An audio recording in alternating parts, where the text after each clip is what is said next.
Welcome to Soft Hour Library. Tonight's story begins now. Close your eyes and rest. Chapter 15. Household Duties. Love of Work. The Old River Hand.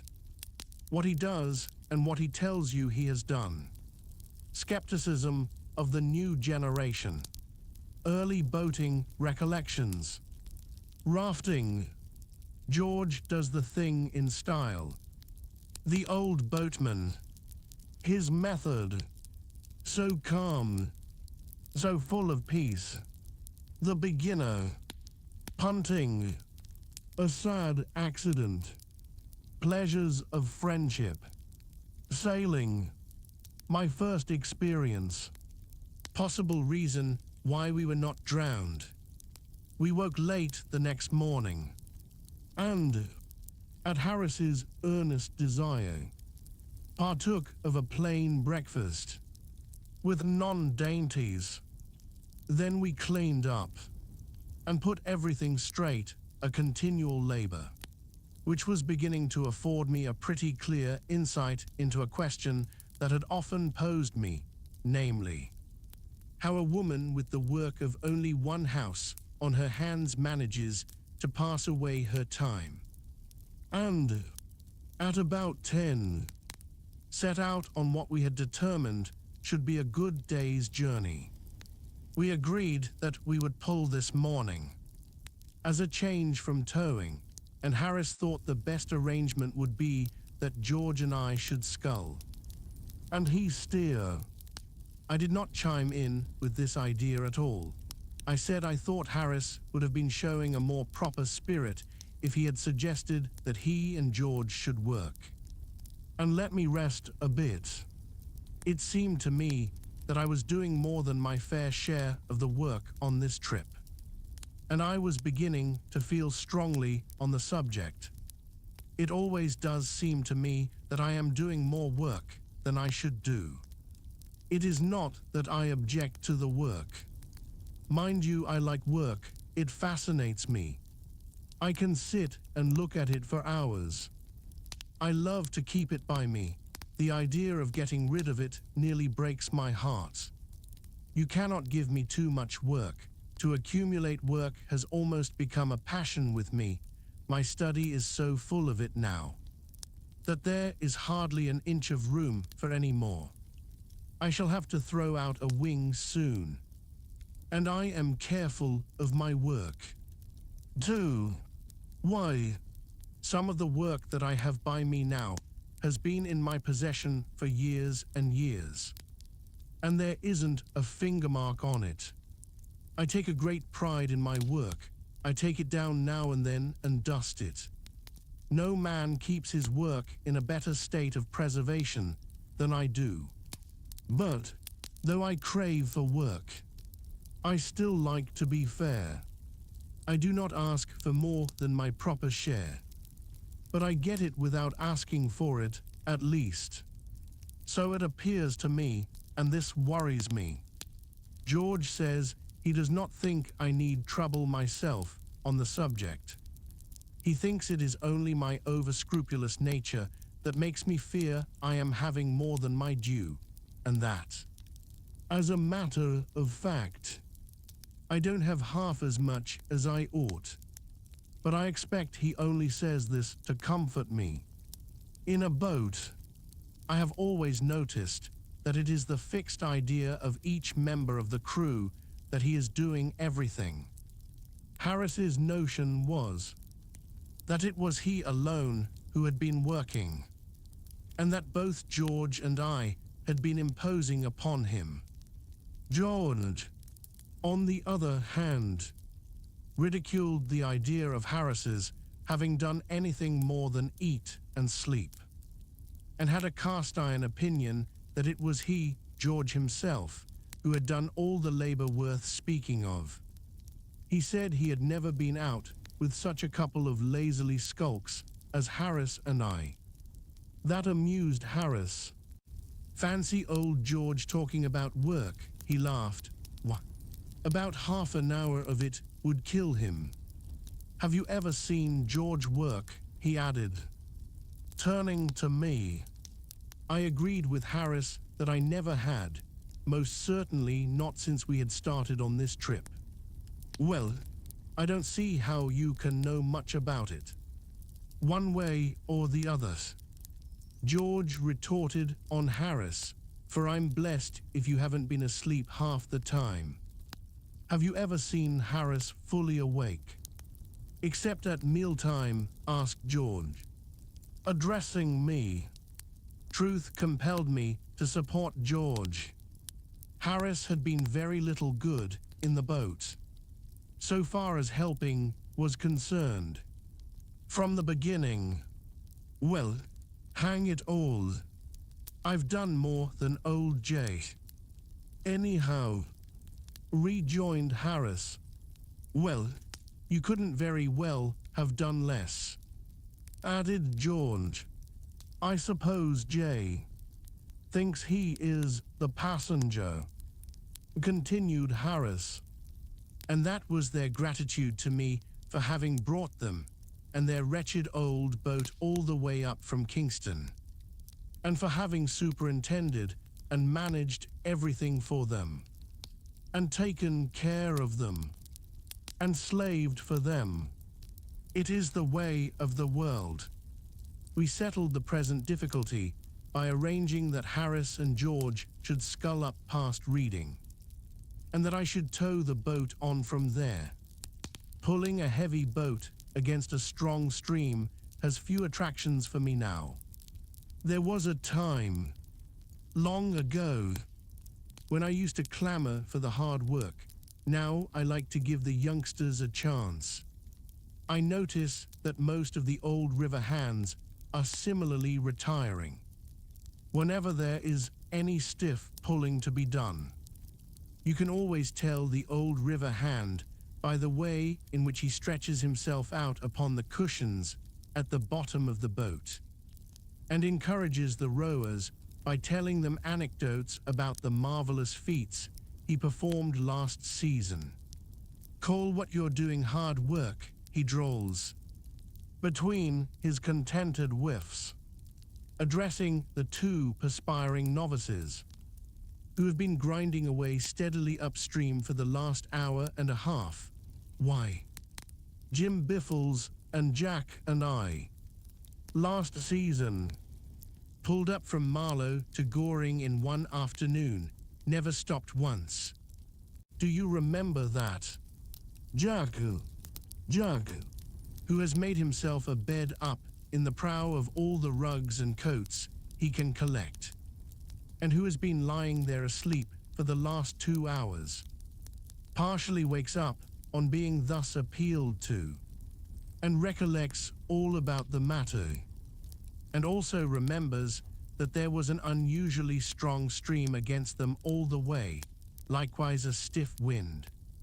About 34 miles, I suppose. It must have been, adds the first speaker, reaching down another cushion to put under his head. No, don't exaggerate.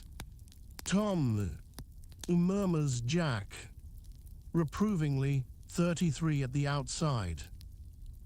And Jack and Tom, quite exhausted by this conversational effort, drop off to sleep once more, and the two simple-minded youngsters at the sculls feel quite proud of being allowed to row such wonderful oarsmen as Jack and Tom, and strain away harder than ever. When I was a young man, I used to listen to these tales from my elders, and take them in, and swallow them, and digest every word of them, and then come up for more. But the new generation do not seem to have the simple faith of the old times. We, George, Harris, and myself took a raw un up with us once last season, and we plied him with the customary stretchers about the wonderful things we had done all the way up. We gave him all the regular ones, the time-honored lies that have done duty up the river with every boating man for years past, and added 7 entirely original ones that we had invented for ourselves, including a really quite likely story, founded, to a certain extent, on an all but true episode, which had actually happened in a modified degree some years ago to friends of ours, a story that a mere child could have believed without injuring itself much. And that young man mocked at them all, and wanted us to repeat the feats then and there, and to bet us 10 to 1 that we did. We got to chatting about our rowing experiences this morning, and to recounting stories of our first efforts in the art of oarsmanship. My own earliest boating recollection is of 5 of us contributing threepence each and taking out a curiously constructed craft on the Regent's Park Lake, drying ourselves subsequently in the park keeper's lodge. After that, having acquired a taste for the water, I did a good deal of rafting in various suburban brickfields, an exercise providing more interest and excitement than might be imagined, especially when you are in the middle of the pond and the proprietor of the materials of which the raft is constructed suddenly appears on the bank, with a big stick in his hand. Your first sensation on seeing this gentleman is that, somehow or other, you don't feel equal to company and conversation, and that, if you could do so without appearing rude, you would rather avoid meeting him, and your object is, therefore, to get off on the opposite side of the pond to which he is, and to go home quietly and quickly, pretending not to see him. He, on the contrary, is yearning to take you by the hand and talk to you. It appears that he knows your father and is intimately acquainted with yourself, but this does not draw you towards him. He says he'll teach you to take his boards and make a raft of them, but, seeing that you know how to do this pretty well already, the offer, though doubtless kindly meant, seems a superfluous one on his part, and you are reluctant to put him to any trouble by accepting it. His anxiety to meet you, however, is proof against all your coolness, and the energetic manner in which he dodges up and down the pond so as to be on the spot to greet you when you land is really quite flattering. If he be of a stout and short-winded build, you can easily avoid his advances, but when he is of the youthful and long-legged type, a meeting is inevitable. The interview is, however, extremely brief, most of the conversation being on his part, your remarks being mostly of an exclamatory and monosyllabic order, and as soon as you can tear yourself away you do so. I devoted some 3 months to rafting, and, being then as proficient as there was any need to be at that branch of the art, I determined to go in for rowing proper, and joined one of the Lee boating clubs. Being out in a boat on the River Lee, especially on Saturday afternoons, soon makes you smart at handling a craft, and spry at escaping being run down by roughs or swamped by barges, and it also affords plenty of opportunity for acquiring the most prompt and graceful method of lying down flat at the bottom of the boat, so as to avoid being chucked out into the river by passing tow lines. But it does not give you style. It was not till I came to the Thames that I got style. My style of rowing is very much admired now. People say it is so quaint. George never went near the water until he was 16. Then he and 8 other gentlemen of about the same age went down in a body to Q one Saturday, with the idea of hiring a boat there and pulling to Richmond and back, one of their number, a shock-headed youth named Joskins, who had once or twice taken out a boat on the Serpentine, told them it was jolly fun. Boating. The tide was running out pretty rapidly when they reached the landing stage, and there was a stiff breeze blowing across the river. But this did not trouble them at all, and they proceeded to select their boat. There was an 8-oared racing outrigger drawn up on the stage. That was the one that took their fancy. They said they'd have that one. Please. The boatman was away, and only his boy was in charge. The boy tried to damp their ardor for the outrigger and showed them 2 or 3 very comfortable-looking boats of the family party build. But those would not do at all. The outrigger was the boat they thought they would look best in. So the boy launched it, and they took off their coats and prepared to take their seats. The boy suggested that George, who, even in those days, was always the heavy man of any party, should be number 4.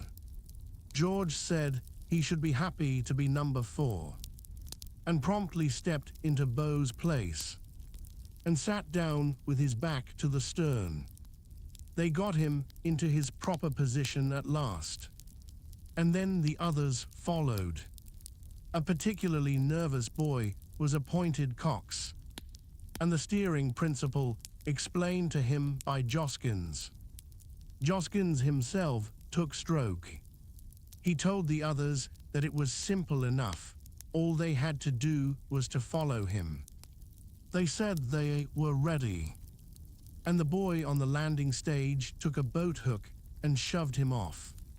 What then followed George is unable to describe in detail.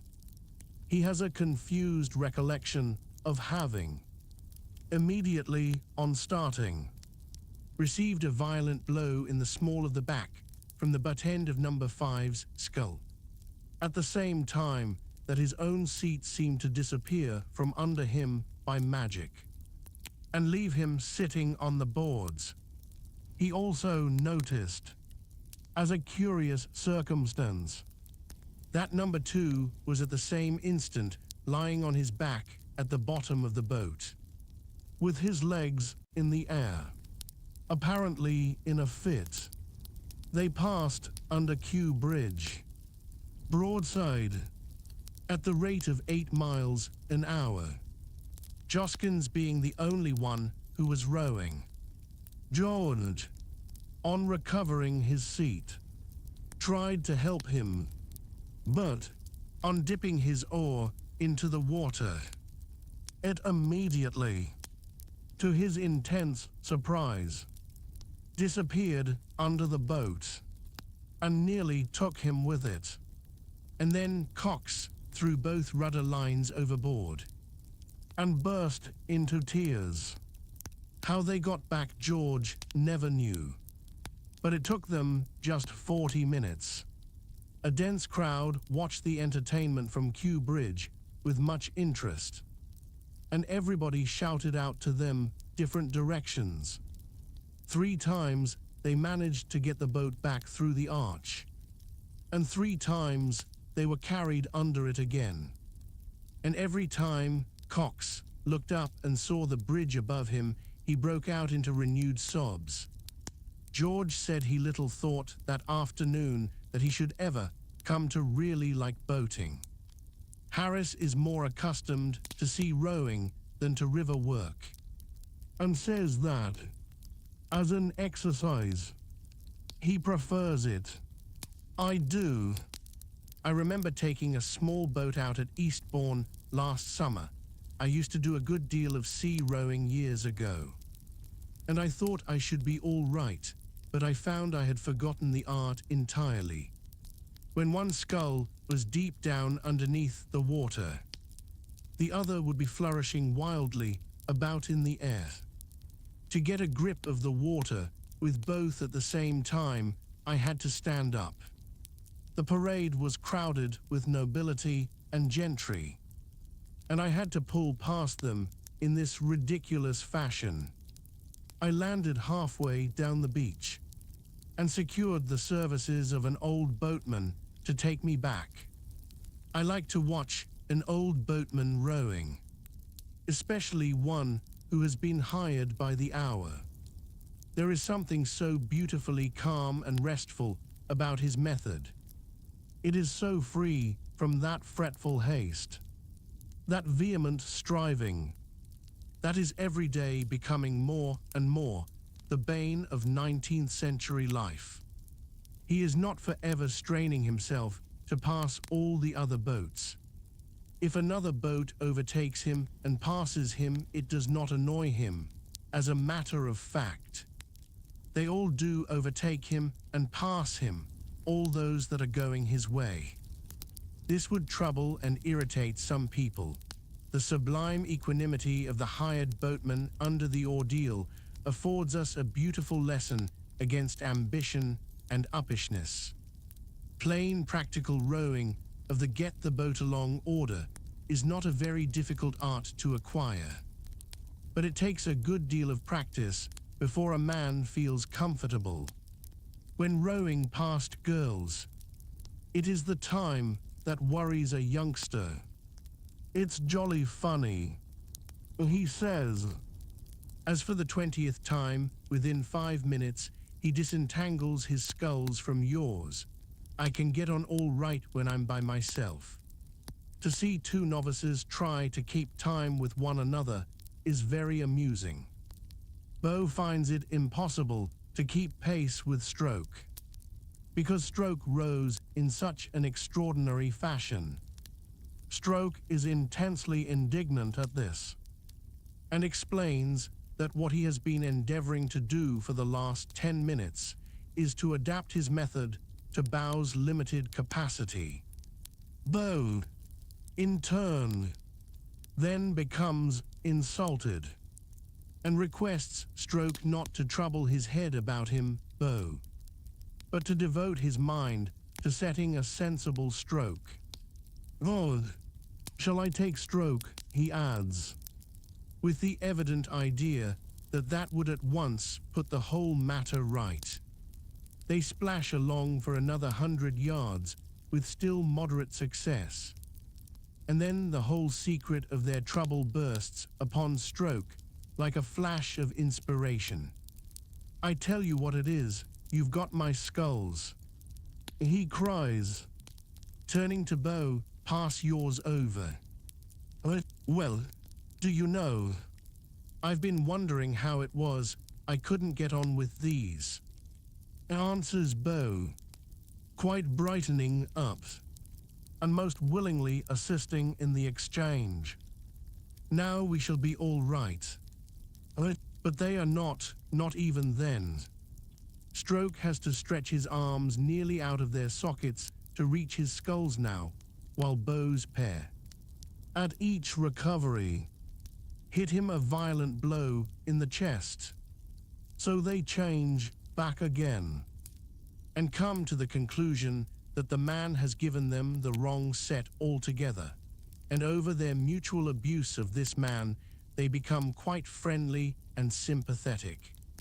George said he had often longed to take to punting for a change. Punting is not as easy as it looks. As in rowing, you soon learn how to get along and handle the craft, but it takes long practice before you can do this with dignity and without getting the water all up your sleeve. One young man I knew had a very sad accident happen to him the first time he went punting. He had been getting on so well that he had grown quite cheeky over the business, and was walking up and down the punt, working his pole with a careless grace that was quite fascinating to watch. Up he would march to the head of the punt, plant his pole, and then run along right to the other end, just like an old punter. Oh, it was grand. And it would all have gone on being grand if he had not, unfortunately, while looking round to enjoy the scenery, taken just one step more than there was any necessity for, and walked off the punt altogether. The pole was firmly fixed in the mud, and he was left clinging to it while the punt drifted away. It was an undignified position for him. A rude boy on the bank immediately yelled out to a lagging chum to hurry up and see a real monkey on a stick. But I could not go to his assistance because, as ill luck would have it, we had not taken the proper precaution to bring out a spare pole with us. I could only sit and look at him. His expression as the pole slowly sank with him I shall never forget. There was so much thought in it. I watched him gently let down into the water and saw him scramble out, sad and wet. I could not help laughing. He looked such a ridiculous figure. I continued to chuckle to myself about it for some time. And then it was suddenly forced in upon me that really I had got very little to laugh at when I came to think of it. Here was I, alone in a punt, without a pole, drifting helplessly down midstream, possibly towards a weir. I began to feel very indignant with my friend for having stepped overboard and gone off in that way. He might, at all events, have left me the pole. I drifted on for about a quarter of a mile, and then I came in sight of a fishing punt moored in midstream, in which sat two old fishermen. They saw me bearing down upon them, and they called out to me to keep out of their way. I can't, I shouted back. But you don't try, they answered. I explained the matter to them when I got nearer, and they caught me and lent me a pole. The weir was just 50 yards below. I am glad they happened to be there. The first time I went punting was in company with 3 other fellows. They were going to show me how to do it. We could not all start together, so I said I would go down first and get out the punt, and then I could potter about and practice a bit until they came. I could not get a punt out that afternoon. They were all engaged, so I had nothing else to do but to sit down on the bank, watching the river and waiting for my friends. I had not been sitting there long before my attention became attracted to a man in a punt who, I noticed with some surprise, wore a jacket and cap exactly like mine. He was evidently a novice at punting, and his performance was most interesting. You never knew what was going to happen when he put the pole in. He evidently did not know himself. Sometimes he shot upstream, and sometimes he shot downstream. And at other times, he simply spun round and came up the other side of the pole. And with every result, he seemed equally surprised and annoyed. The people about the river began to get quite absorbed in him after a while, and to make bets with one another as to what would be the outcome of his next push. In the course of time, my friends arrived on the opposite bank, and they stopped and watched him too. His back was towards them, and they only saw his jacket and cap. From this, they immediately jumped to the conclusion that it was I, their beloved companion, who was making an exhibition of himself, and their delight knew no bounds. They commenced to chaff him unmercifully.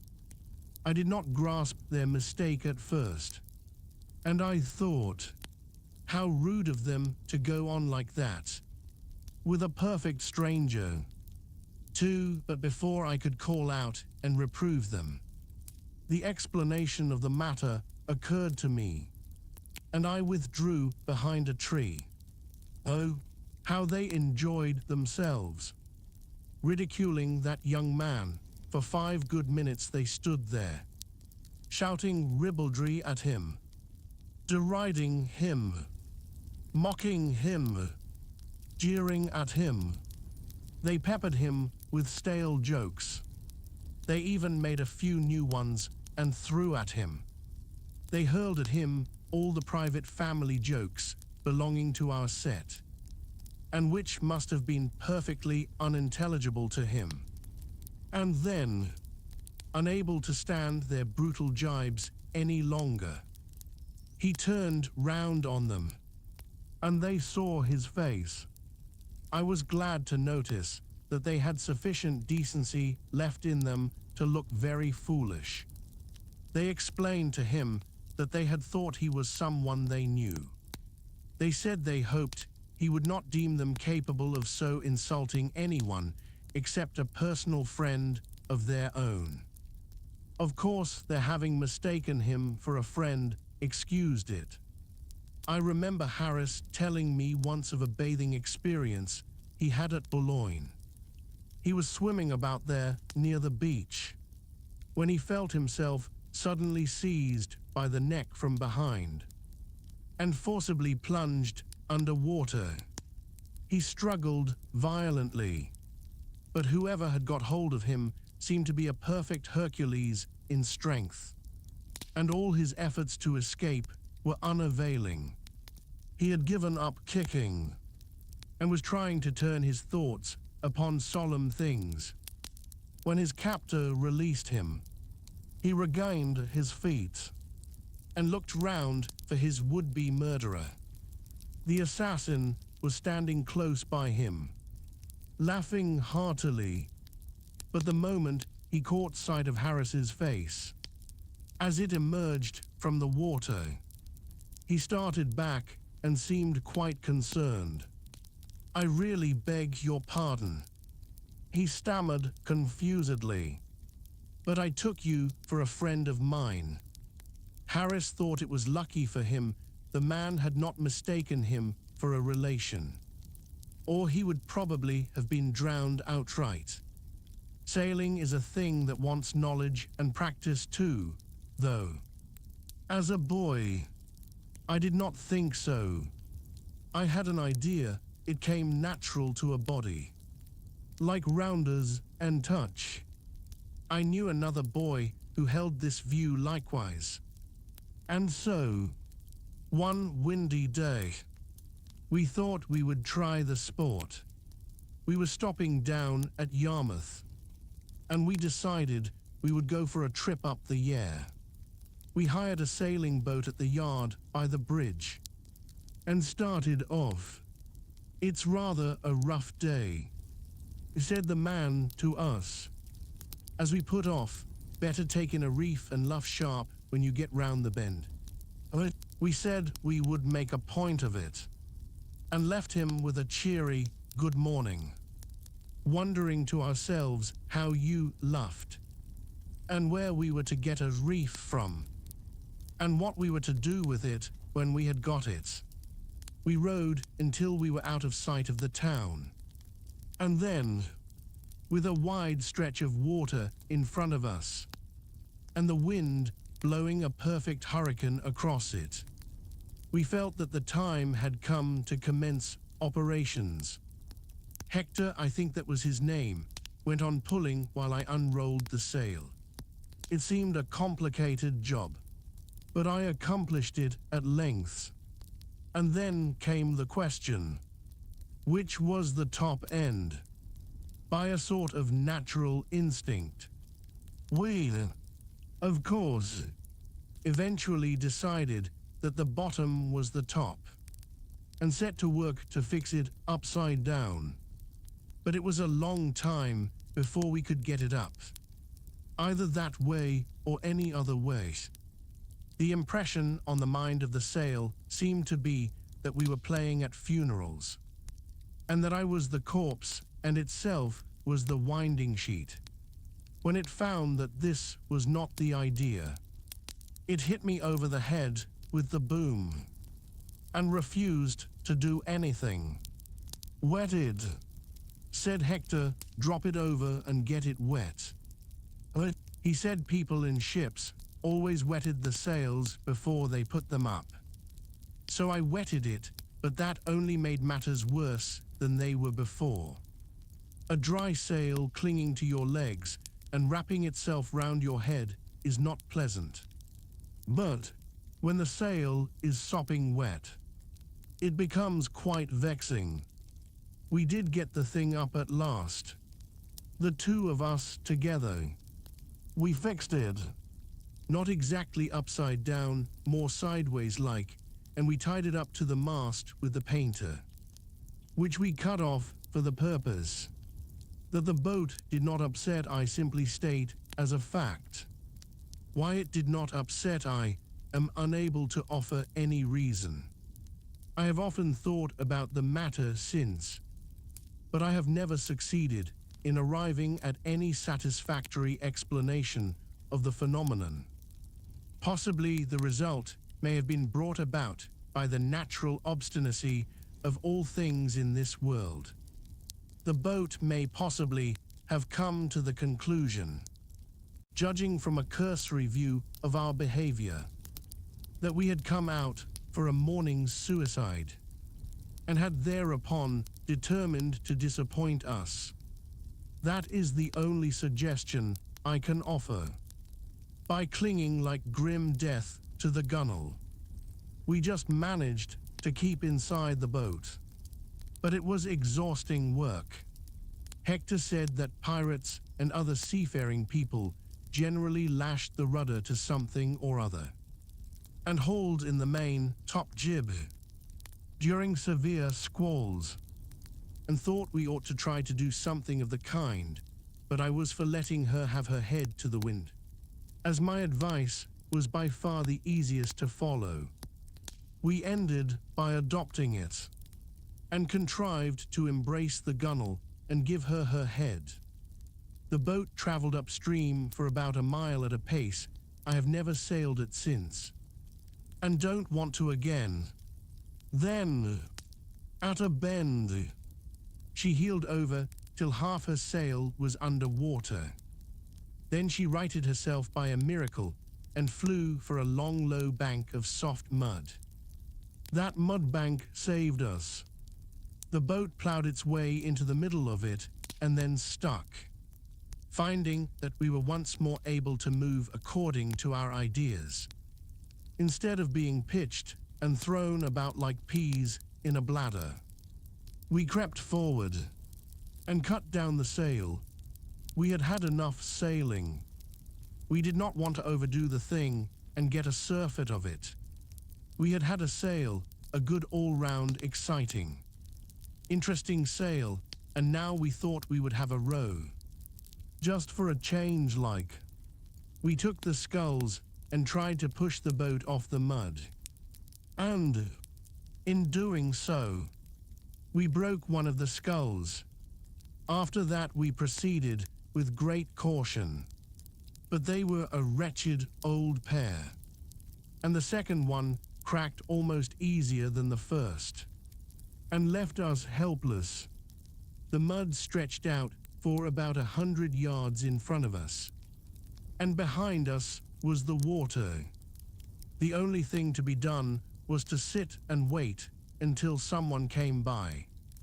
It was not the sort of day to attract people out on the river, and it was 3 hours before a soul came in sight. It was an old fisherman who, with immense difficulty, at last rescued us, and we were towed back in an ignominious fashion to the boatyard. What between tipping the man who had brought us home, and paying for the broken sculls, and for having been out 4 hours and a half, it cost us a pretty considerable number of weeks' pocket money. That sail, but we learned experience. and they say that is always cheap at any price. Chapter 16. Reading. We are towed by steam launch. Irritating behavior of small boats. How they get in the way of steam launches. George and Harris again shirk their work. Rather a hackneyed story. Streetly and goring. We came in sight of Reading about 11. The river is dirty and dismal here. One does not linger in the neighborhood of Reading.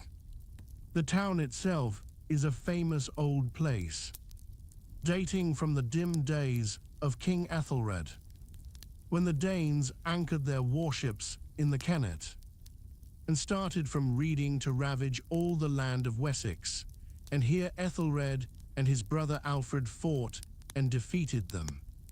Ethelred doing the praying and Alfred the fighting. In later years, Reading seems to have been regarded as a handy place to run down to, when matters were becoming unpleasant in London.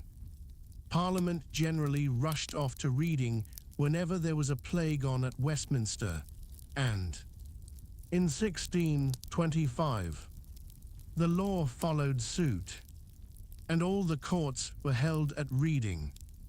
It must have been worth while having a mere ordinary plague now and then in London to get rid of both the lawyers and the Parliament.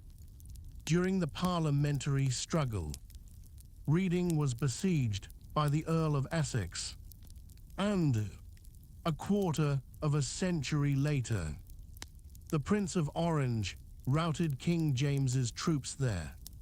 Henry I lies buried at Reading, in the Benedictine Abbey founded by him there, the ruins of which may still be seen, and in this same abbey, Great John of Gaunt was married to the Lady Blanche. At Reading Lock we came up with a steam launch, belonging to some friends of mine, and they towed us up to within about a mile of Streatley. It is very delightful being towed up by a launch. I prefer it myself to rowing. The run would have been more delightful still, if it had not been for a lot of wretched small boats that were continually getting in the way of our launch, and to avoid running down which, we had to be continually easing and stopping. It is really most annoying, the manner in which these rowing boats get in the way of one's launch up the river. Something ought to done to stop it. And they are so confoundedly impertinent. Do over it. You can whistle till you nearly burst your boiler before they will trouble themselves to hurry. I would have one or two of them run down now and then, if I had my way, just to teach them all a lesson. The river becomes very lovely from a little above Reading. The railway rather spoils it near Tilehurst, but from Maypleagerum up to Streatley it is glorious. A little above Maypleagerum lock you pass Hardwick House, where Charles I played bowls, the neighbourhood of Pangbourne, where the quaint little Swan Inn stands, must be as familiar to the habitues of the art exhibitions as it is to its own inhabitants. My friends launch cast us loose just below the grotto, and then Harris wanted to make out that it was my turn to pull. This seemed to me most unreasonable. It had been arranged in the morning that I should bring the boat up to 3 miles above Reading. Well, here we were, 10 miles above Reading. Surely it was now their turn again. I could not get either George or Harris to see the matter in its proper light. However, so, to save argument, I took the sculls. I had not been pulling for more than a minute or so, when George noticed something black floating on the water. and we drew up to it.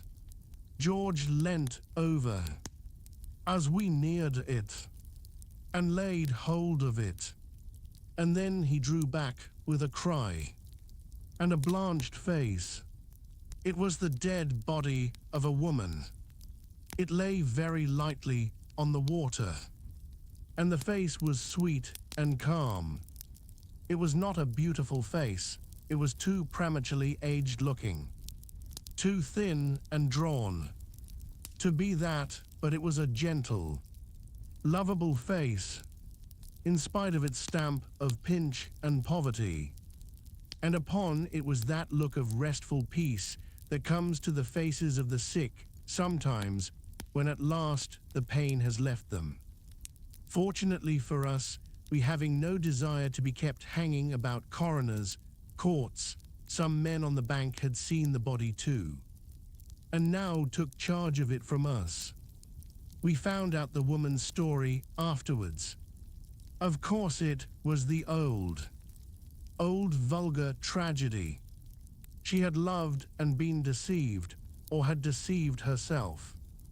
Anyhow, she had sinned, some of us do now and then, and her family and friends, naturally shocked and indignant, had closed their doors against her, left to fight the world alone, with the millstone of her shame around her neck. She had sunk ever lower and lower. For a while she had kept both herself and the child on the 12 shillings a week that 12 hours drudgery a day procured her, paying 6 shillings out of it for the child, and keeping her own body and soul together on the remainder.